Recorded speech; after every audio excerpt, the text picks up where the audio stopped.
All right. Well, I am really happy to be sitting down again with Anna Sólyom. And Anna was a recent guest on our podcast, in case you missed that. But I'm really excited to announce that Anna is joining our team as a practitioner, online practitioner, working with three modalities: compassionate inquiry, which is Gabor Mate's style of working, and something called ancestral medicine about intergenerational trauma healing, and also TRE, which I hope most in the audience have some sense of TRE because it's a big part of the Redbeard practice. Anna is based in Barcelona, Anna,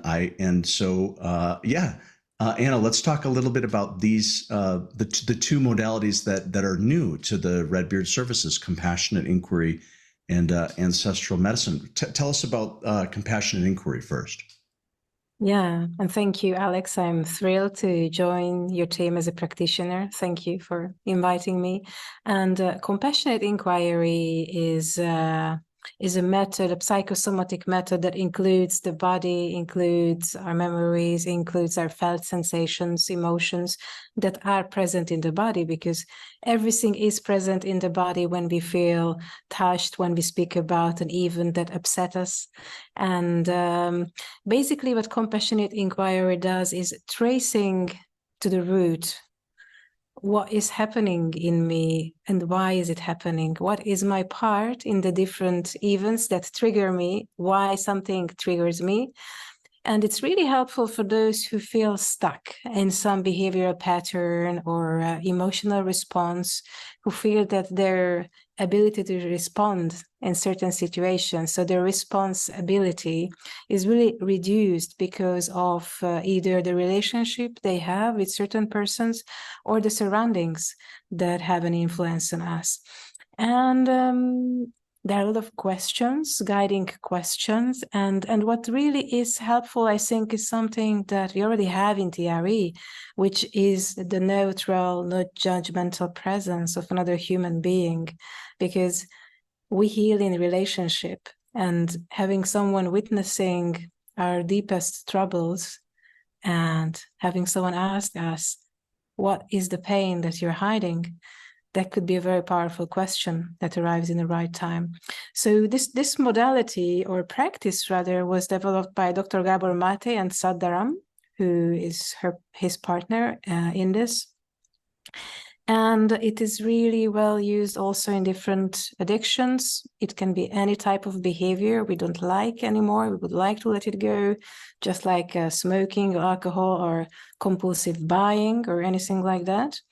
For depression, anxiety, even for physical symptoms that we don't understand where they are coming from. So it is really an inquiry. This is why it has in the name, and a compassionate inquiry, because if we can't have compassion for our own self, how will we have it to other persons? So this is the path. Yeah. And to my hearing, and first of all, I've been such a big fan of Dr. Mate's writings and books, and his current book, The Myth of Normal, is so illuminating. And maybe we'll include in this we'll include your interview with Dr. Mate, which I think has subtitles because it's conducted in Hungarian. But what was I saying? To me, I hear a lot. There's a lot of resonance with somatic experiencing, but it's not precisely the same. What would you say is a little bit distinctive about the compassionate inquiry approach as opposed to somatic experiencing? Well, we need an intention, so it's shared with somatic experiencing, as much as I know. The intention can be for self-inquiry. That's what we encourage, because the other person is not in the room, so we can't work with them. And what could be different, if I am not mistaken, Alex, is that we use a lot of part works a little bit like in internal family systems, but these parts are not separated from the self. So they're not like individuals within us, but like part of this soma, this body, mind, and spirit and emotional concept that we all are. And sometimes maybe just one thing happens in a session, which is that we need to sit in silent and allow the emotions to be present. And I think when we have this opportunity to get in touch with those things that we wanted to get away from because it was too painful to stay in the proximity of that experience that we couldn't share with an adult if it happened when we were children. It is deeply healing to find that strength in us to sit with it, even if it's painful, but to sit with it from our adult self. And then to explore all the resistance, why we're opposed to change when it appears in life. That is also a great kindness that we can offer, because my belief is that we can understand mostly everything in our functioning, or we can have an insight, that, oh, I'm doing this because that and that happened. Some things may not have a reason because it happened in a preverbal age or in uterus before we were born. But still, there is some pattern that is showing up in our behavior because we wanted us to keep the safety, to be safe from harm, and we act all in that. So I think it's there are some similarities, but it's not so moving. So we wouldn't use movement. Tremors can happen. They sometimes emerge when emotional release happens. So it's good to have that understanding of TRE, that shaking is just a normal reaction in the body. It is a wise reaction, and we can accompany it from this place of trust. And part of my, from observing some of Dr. Mate's demonstrations of the method, to me, I mean, this is also true in somatic experiencing and an internal family system, but this idea of witnessing within a compassionate presence and a spaciousness, right? That there's no rush, that there's time to be with what's arising in the inquiry process, and a container where witnessing both by the person themselves and, with you as the supporter, and allowing the change from within that space. Do you think that's a fair way to say it?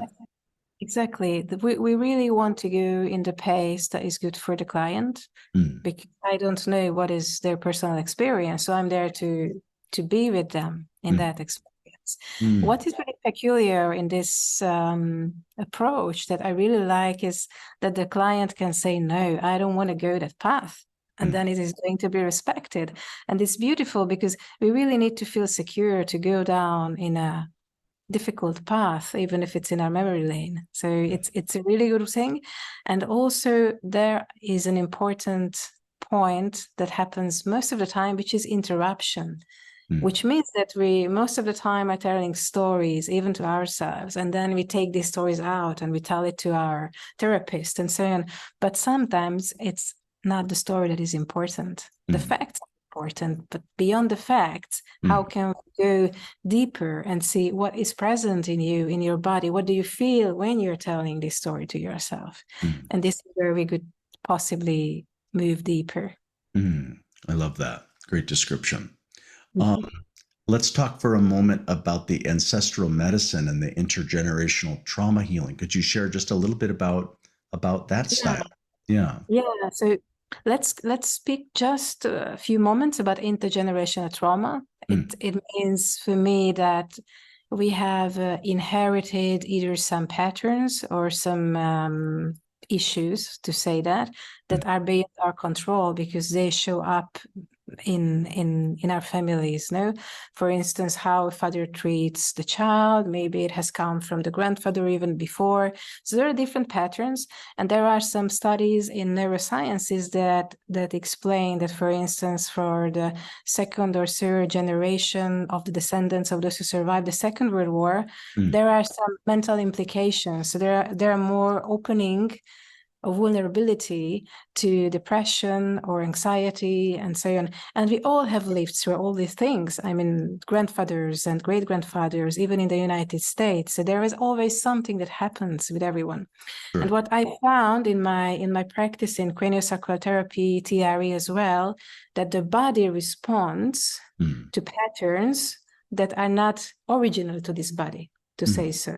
So there is something that I said, oh, I felt so empathic with my grandmother when it happened to them that I internalized some of her pain, which can happen all the time. So I could repeat those patterns. Sure. And ancestral medicine is a modality that comes from an American psychologist called Daniel Four, and it is a framework for a ritual. So that's the biggest difference, that it is not therapy.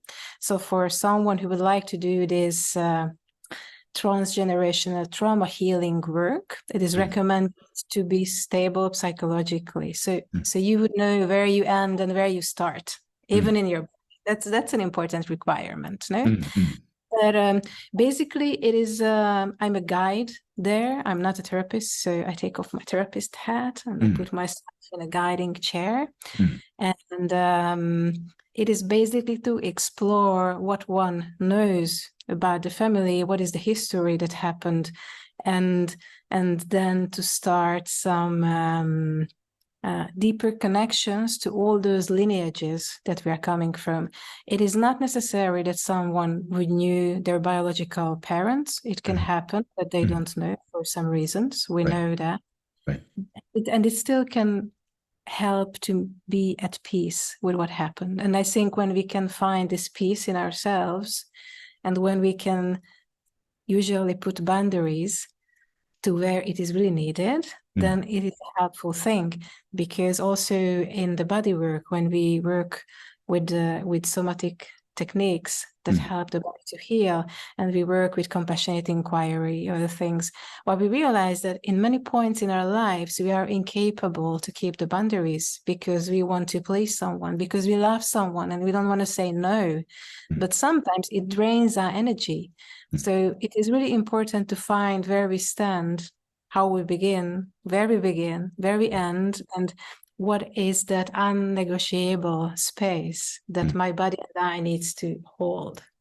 So ancestral medicine helps us to create those boundaries and to start to navigate in the world with that knowledge that we are capable to do that. Interesting. So it's sounding to me that it's as though by working with consciously working with the lineage, connecting, doing some work, whether it's repair, connection, et cetera, that can have an influence on the present moment self, the person in the world today, in terms of freeing them up or creating more authentic connection to self, or and healthy boundaries and things like that. Do you think that's a good way to put it? I think you resumed it beautifully, because it's also about connection. So I think when we mention it as a reverence, like an ancestral reverence, it's really introducing in our daily practice or life that connection that we are coming from somewhere. We are coming from some other people who live difficulties, who gain experiences, who have those blessings that we incorporate our own life already, but we don't know about. So it's also exploration, and also the body is very important there, because we are contacting with realms that may not be so normal in our daily life, but there is a possibility that we have always known what is happening, just haven't put attention, right? And this is what happens usually with different impacts of trauma, that we have always known that it's there, but we always wanted to avoid it because we didn't know how to deal with that. So this is another skill set, how to deal with those things that we know that are present in our family, to stop repeating the family patterns.